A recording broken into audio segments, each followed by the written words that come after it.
Assalamualaikum warahmatullahi wabarakatuh. Perkenalkan, nama saya Aisyah Kaduni Salamadani dengan NIM 231043230 dari kelas C jurusan Matematika Universitas Andalas. Jadi di sini saya akan mencoba menjelaskan mengenai persamaan gelombang dan sinar bergetar dalam mata kuliah pengenalan persamaan diferensial parsial. Jadi pada pembahasan kali ini saya bagi menjadi 3 poin bahasan. Yang pertama ada turunan persamaan, lalu yang kedua ada contoh penerapan, dan yang ketiga adalah kesimpulan. Masuk ke bagian pertama yaitu turunan persamaan. Jadi persamaan gelombang itu adalah persamaan diferensial parsial yang menggambarkan perambatan gelombang. Nah, persamaan ini itu digunakan untuk menggambarkan perubahan fungsi terhadap waktu dan ruang secara bersamaan. Lalu UXT pada persamaan ini itu menunjukkan tinggi tali di posisi X dan waktu T, seperti ilustrasi pada gambar ini. Dan bentuk umum persamaan gelombang itu do kuadrat U per do T kuadrat sama dengan C kuadrat dikali do kuadrat U per do X kuadrat, di mana C di sini adalah kecepatan gelombang. Misalkan sebuah senar dengan panjang L, ini dari X sama dengan 0 sampai X sama dengan L, itu kita ilustrasikan seperti ini. Lalu kita akan menentukan persamaan gelombangnya. Misalkan diambil bagian kecil senar dari X sampai X tambah delta X. Pada ilustrasi ini kita misalkan X sampai X tambah delta X itu adalah yang ini. Maka kita partisi bagian ini dan diperbesar seperti ini. Lalu untuk mendapatkan persamaan gelombang, itu ada beberapa hal yang harus kita asumsikan. Seperti yang pertama, ini adalah gravitasi diabaikan. Lalu yang kedua, defleksi atau belokan itu kecil. Dan yang ketiga itu adalah tegangan yang bekerja pada senar tersebut atau pada tali ini adalah konstan. Kita bisa menurunkan persamaan gelombang itu dari hukum Newton, yang mana hukum Newton itu F sama dengan M dikali A, di mana massa pada bagian kecil ini, pada bagian senar yang kita partisi tadi, itu adalah M sama dengan rho dikali delta X, dengan rho di sini adalah massa jenis. Sehingga diperoleh untuk M dikali A, di mana A di sini adalah percepatan, itu sama dengan rho dikali delta X dikali do kuadrat U per do T kuadrat, yang mana do kuadrat U per do T kuadrat itu merupakan percepatan. Kita nyatakan sebagai persamaan satu. Lalu dari ilustrasi partisi senar tadi, itu kita dapat melihat bahwa gaya yang bekerja pada potongan senar tersebut dapat dinyatakan menjadi F sama dengan T sin theta 2 dikurang T sin theta 1. Kita lihat pada gambar ini, di mana T sin theta 1 itu bergerak, tegangan tali ke bawah, maaf. Lalu T sin theta 2 itu tegangan tali ke arah atas. Jadi arahnya berlawanan ya. Sehingga di sini menggunakan tanda kurang.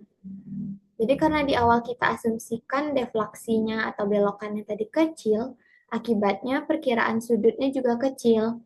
Sehingga sin theta 2 itu dapat mendekati theta 2, nilai theta 2 itu sendiri, dan sin theta 1 juga mendekati nilai theta 1 itu sendiri.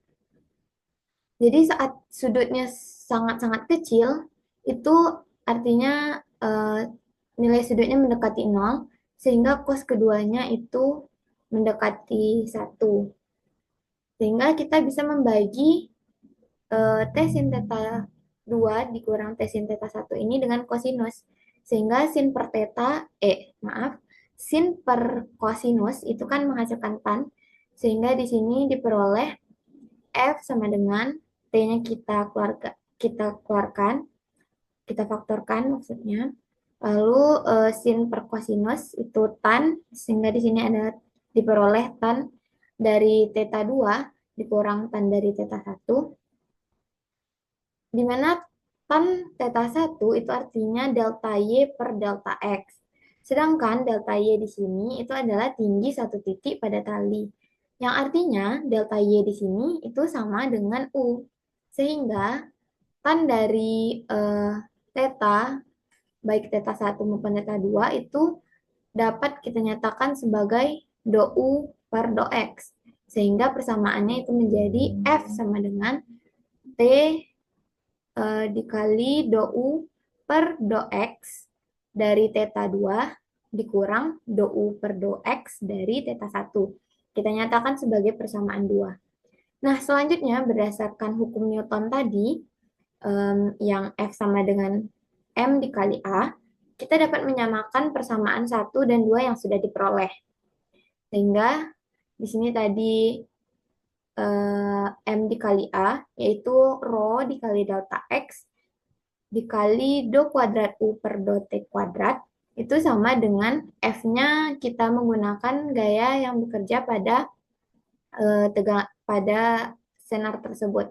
Sehingga T dikali do U per do X dari theta 2 dikurang do U per do X dari theta 1. Nah, dapat kita sederhanakan, kedua ruasnya kita bagi dengan rho dikali delta X, sehingga diperoleh do kuadrat U per do T kuadrat itu sama dengan T per rho dikali delta X dikali do U per do X dari theta 2 dikurang do U per do X dari theta 1. Lalu kita cari limitnya ketika delta X menuju 0 sehingga dari persamaan tadi, sehingga ketika delta X menuju 0 itu diperoleh persamaan gelombangnya menjadi UTT sama dengan T per rho UXX. Jadi turunan parsial kedua terhadap T itu sama dengan T per rho dikali turunan parsial kedua terhadap X.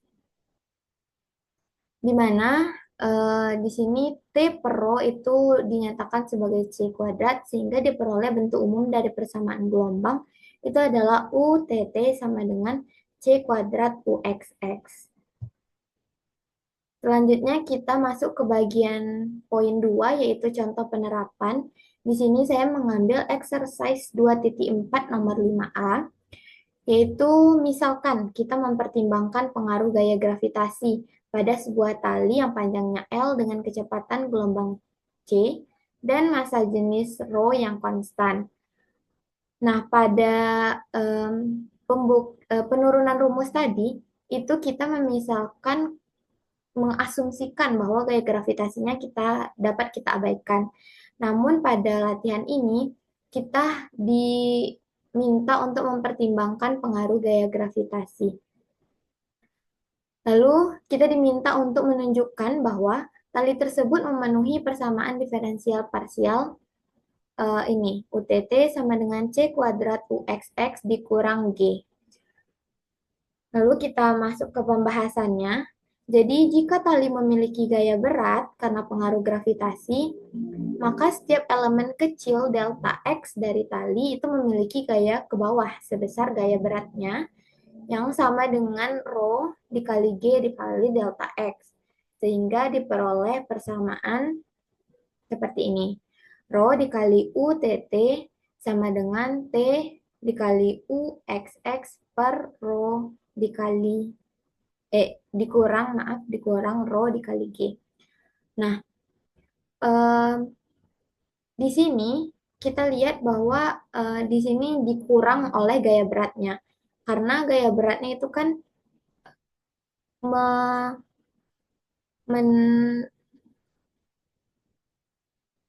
sehingga diperoleh persamaan sebagai berikut. Rho UTT sama dengan T UXX dikurang rho dikali G. Nah, kita bagi kedua sehingga diperoleh persamaan sebagai berikut.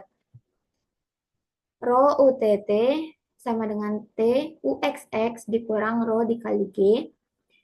Nah, setiap ruasnya kita bagi dengan rho sehingga diperoleh persamaan gelombang dengan mempertimbangkan gaya gravitasi itu adalah UTT sama dengan T per rho UXX dikurang G, di mana C kuadratnya di sini adalah T per rho. Maka diperoleh persamaannya yang persamaan untuk gelombang dengan mempertimbangkan gaya gravitasi itu memenuhi UTT sama dengan C kuadrat UXX dikurang G. Jadi terbukti bahwa tali tersebut memenuhi persamaan diferensial parsial atau PDP UTT sama dengan C kuadrat UXX dikurang G. Nah, kita masuk ke poin terakhir yaitu kesimpulan. Jadi, setelah penjelasan tadi, yang dapat kita simpulkan adalah persamaan gelombang itu adalah persamaan diferensial parsial yang menggambarkan perambatan gelombang dari waktu ke waktu. Persamaan gelombang ini diturunkan dari gaya yang bekerja pada benda dan hukum Newton dengan beberapa asumsi yang harus diperhatikan, sehingga diperoleh bentuk umum persamaan gelombang itu adalah UTT sama dengan C kuadrat UXX. Mungkin sekian penjelasan saya, lebih dan kurang saya mohon maaf. Wassalamualaikum warahmatullahi wabarakatuh.